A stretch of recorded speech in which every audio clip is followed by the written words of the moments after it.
Welcome to pin point friends once again. आज मैं फिर से एक बार आप लोगों के सामने आने वाला हफ्ता में बैंक निफ्टी में एजुकेशनल पर्पस क्या चर्चा निकल के आ रहा है उसी को लेके आया हूँ। पर उससे पहले आप लोगों को मेरा यही रिक्वेस्ट है कि आप लोग वीडियो को लाइक कीजिए, शेयर कीजिए और चैनल को जरूर सब्सक्राइब कीजिए। फ्रेंड्स, ये जो हफ्ता बीत गया 5 दिन का, ये हफ्ता में बैंक निफ्टी में जो मूवमेंट देखने को मिला था वो ये कि पहला मंगलवार एक अच्छा ऊपर की तरफ मूवमेंट बैंक निफ्टी दिखाया था, करीब 52 350 के आसपास का टॉप लगाया था।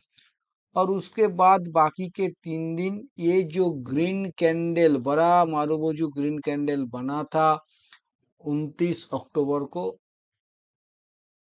उसको रिटेस्ट किया गया बुधवार और गुरुवार को, और आज शुक्रवार के दिन थोड़ा सा मुहूर्त ट्रेडिंग में ऊपर आके प्राइस क्लोज किया है। पर ये जो ग्रीन कैंडल बना है इसका लो को नहीं काटा गया, इसी के अंदर कामकाज कर रहा है प्राइस। पहला। दूसरा, ये अपना shorter time frame trend line support पे है, जो कि पिछले हफ्ता ही ये सपोर्ट बनाया था। अभी मूविंग एवरेजेस सेटअप में जो देखने को मिल रहा है कि ये 20 और 50 सिंपल मूविंग एवरेज के साथ काफी दिनों से व्हिप कर रहे हैं।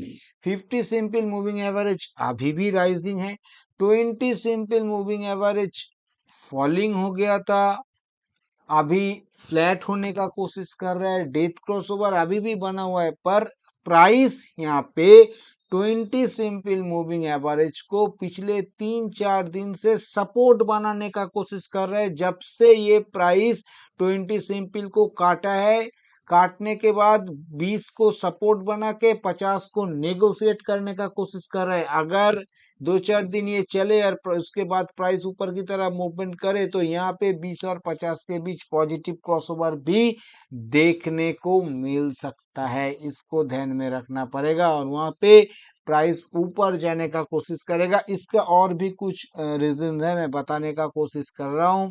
पहला तो ये देखने को मिल रहा है, जो एक बहुत ही सीरियस पॉइंट है, एक तरफ निफ्टी अपना 20 सिंपल को टेस्ट ही नहीं कर रहा है, फिलहाल वो 300-400 पॉइंट ऊपर खड़ा है। उधर पे बैंक निफ्टी क्या कर रहा है, 20 को सपोर्ट बना रहा है और 50 को काटने का कोशिश कर रहा है, 50 के साथ विप्सा कर रहा है, नेगोशिएट कर रहा है। और निफ्टी में 50 तो काफी ऊपर है, करीब 700-800 पॉइंट ऊपर है। यहाँ पे एक पॉइंट जिसका मैं जिक्र कर रहा हूं, इस पॉइंट को गौर से समझिएगा। ये जो 7 अक्टूबर वाला लो है 5194, इसे 25 अक्टूबर को नहीं काटा गया। यहाँ पे 50,382 का लो बनाया गया, 200 पॉइंट ऊपर हायर बॉटम बनाया गया है। वहां पे निफ्टी अपना लोअर बॉटम बनाया। निफ्टी का इस दिन का लो था शायद 24,694 के आसपास, और यहाँ पे लो बनाया था 24,073। तो एक डाइवर्जेंस यहाँ पे बनाया गया, अच्छा खासा डाइवर्जेंस। और ऐसा डाइवर्जेंस पिछले मैंने कई दफा देखा है निफ्टी के साथ बैंक निफ्टी। एक एक एग्जांपल दे रहा हूं, मार्च महीना 2022 निफ्टी बैंक निफ्टी 7 लो बनाया था। उसके बाद जून में निफ्टी अपना लो काटा था, कुछ 16,000 15,677 का लो था मार्च 2022 के आसपास।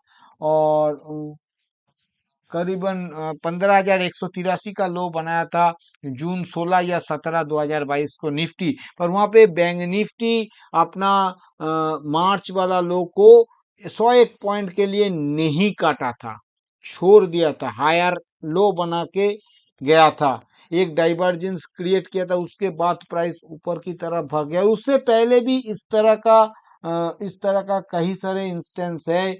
जैसे आप अगर कोविड के पहले वाला जो सिनेरियो होगा, वहां पे अगर आप देखिएगा तो बैंक निफ्टी दिसंबर में ही अपना टॉप बना दिया था 2019 को। वहां पे निफ्टी आके 20 जनवरी 2020 को टॉप जब बना रहा था, उस वक्त बैंक निफ्टी अपना दिसंबर वाला टॉप को नहीं काटा था, डाइवर्जेंस वहां पे बनाया था, उसके बाद प्राइस नीचे आया। और एक एग्जैक्ट डेट याद नहीं आ रहा है, 38,000 के आसपास जब बैंक निफ्टी चल रहा था, तो उस वक्त भी कुछ ऐसा डाइवर्जेंस एक देखने को मिला था मेरे को। तो ये डाइवर्जेंस फिर से देखने को मिल रहा है। और ये जब तक ये वाला लो बैंक निफ्टी नहीं काट देता है, ये 7 अक्टूबर वाला, थोड़ा सा शॉर्ट साइड पे कॉशस होना जरूरी है। जहां तक इंडिकेटर का सवाल है, एमएसीडी काफी दिनों से फ्लैट है, एमएसीडी लाइन सिग्नल लाइन दोनों ही फ्लैट है, कुछ भी इंडिकेशन नहीं मिल रहा है। जहां तक आरएसआई का सवाल है, आरएसआई 50 के आसपास 49.54 पे बना है, जो कि बहुत ज्यादा पॉजिटिव भी नहीं, बहुत ज्यादा नेगेटिव भी नहीं। जहां तक वीकली चार्ट का सवाल है फ्रेंड्स, यहाँ पे वीकली ट्रेंड लाइन सपोर्ट पे है। वीकली 20 सिंपल मूविंग एवरेज को पिछले 4 हफ्ता से नेगोशिएट कर ही रहा है, डिसाइसिवली नहीं काट रहा है। सिर्फ पिछले हफ्ता डिसाइसिवली काटा था, वीकली सिंपल के नीचे करीब 800-900 पॉइंट नीचे क्लोज किया था। पर इस सप्ताह में फिर से 20 सिंपल मूविंग एवरेज के नजदीक आके क्लोज कर दिया।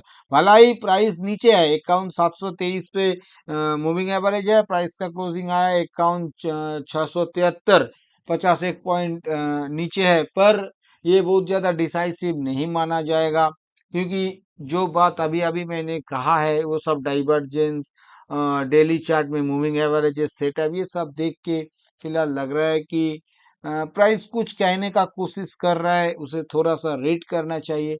जहां तक वीकली कैंडलस्टिक पैटर्न का जिक्र किया जाए फ्रेंड्स, यहाँ पे ये एक बुलिश हरामी पैटर्न है, एक रिवर्सल पैटर्न। ये काम तब करेगा जब पिछले कैंडल का हाई को काट के, जो कि खड़ा है 52,577 पे, उसको काट के जब प्राइस ऊपर की तरफ जाएगा, सस्टेन करेगा, तभी ये एक्ट करना चले चालू करेगा, ये रिवर्सल पैटर्न। वरना ये नल एंड वॉइड हो जाएगा। पिछले हफ्ता का जो लो है 52,382, वो अगर काट जाता है तो नीचे की तरफ। पर फिलहाल देखने में तो ये बुलिश हरामी क्लियरली दिख रहा है, और ये एक रिवर्सल पैटर्न भी है, ध्यान में रखना पड़ेगा। जहां तक 50 सिंपल मूविंग एवरेज का जिक्र किया जाए, ये 49,124 पे खड़ा है।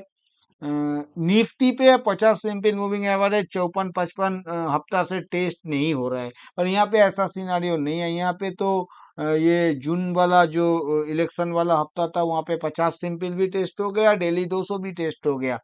तो बैंक निफ्टी का पैटर्न निफ्टी से थोड़ा सा अलग इसलिए है। जहाँ तक वीकली इंडिकेटर का जिक्र किया जाए, वीकली एमएसीडी बहुत ज्यादा कुछ पॉजिटिव नहीं, यहाँ पे डेथ क्रॉसओवर है, दोनों सिग्नल लाइन और एमएसीडी लाइन दोनों फॉलिंग है, कुछ ज्यादा पॉजिटिव नहीं। जहाँ तक वीकली आरएसआई का जिक्र किया जाए, वीकली आरएसआई 50 के ऊपर 54 पे खड़ा है, खराब नहीं, ठीक ठाक है।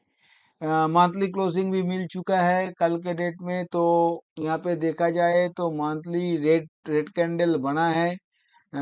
लगभग देखिए यहाँ पे 50,000 369 का लो था ये सितंबर महीना में, और इस महीना में लो आया 50,194, सिर्फ 200 पॉइंट नीचे। इसे डबल बॉटम भी आप कह सकते हो, लोअर बॉटम भी कह सकते हो, तो बहुत ज्यादा नीचे नहीं। और यहाँ पे 10 सिंपल मूविंग एवरेज प्लॉट किया गया है, तो उससे ऊपर है, काटा नहीं है। तो निफ्टी जैसा खराब कैंडल तो ये नहीं है। अ, जैसा मैंने बताया कि निफ्टी के वीडियो में, कोविड के बाद एक अच्छा मारूबोजू रेड कैंडल बना है, यहाँ पे ऐसा नहीं है। इससे बड़ा कैंडल तो यहाँ पे जनवरी 2024 में देखने को मिला, उससे बड़ा कैंडल यहाँ पे आप देख सकते हो नवंबर 2021 में देखने को मिला, तो उस तरह का नहीं है। जहां तक आरएसआई का जिक्र किया जाए, 65 पे है मंथली आरएसआई, ये भी ठीक ठाक है। हाँ, डाइवर्जेंस है, इस पे कोई डाउट नहीं है, पर ठीक ठाक है। ये डाइवर्जेंस कब प्ले होगा किसी को पता नहीं। मैंने कुछ दिन पहले एक चार्ट देखते देखते देखा कि ट्रेंड लिमिटेड का मंथली आरएसआई 80-82 के आसपास था जब उसका भाव था 2000। उसके बाद वो 8,500 हो गया, आरएसआई 97 के आसपास चला गया मंथली आरएसआई। तो इसे बहुत ज्यादा तवज्जो देने का जरूरत नहीं है। यहाँ तक आने वाला, सॉरी, एक मिनट, यहाँ पे ऑप्शन चेन का जहाँ तक जिक्र किया जाए फ्रेंड्स, ऑप्शन चेन में आप देख सकते हो बिल्कुल भी एक्टिविटी नहीं है। 52,000 कॉल के ऊपर 1,38,000 का वाई, कुल वाई खड़ा है। और 51,000 पुट पे 61,000, 51,500 पुट में 67,000 वाई खड़ा है। पर यहाँ पे डिसीजन लेना जैसा ऑप्शन चाहिए नहीं है। जहाँ तक आने वाला हफ्ता का सपोर्ट और रेजिस्टेंस का जिक्र किया जाए, आने वाला हफ्ता में नीचे जो सपोर्ट देखने को मिलेगा मेरे ख्याल से पहला सपोर्ट 51,500 पे देखने को मिलेगा।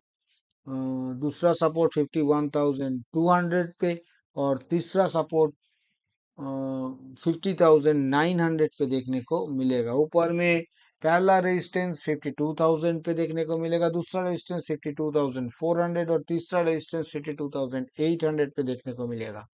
देखिए, प्राइस अगर सपोर्ट लेवल के नजदीक जाता है तो थोड़ा सा एक माइनर पुल बैक दिखाने के बाद ही सपोर्ट लेवल को काटने का कोशिश कर सकता है, और अगर सपोर्ट काटता है तो अगला सपोर्ट की तरफ बढ़ना चाहिए। ऊपर में रेजिस्टेंस की तरह भी सेम रेजिस्टेंस लेवल के नजदीक से एक पुल बैक दिखाने, एक या दो पुल बैक दिखाने के बाद ही प्राइस ऊपर की तरफ मूव कर सकता है।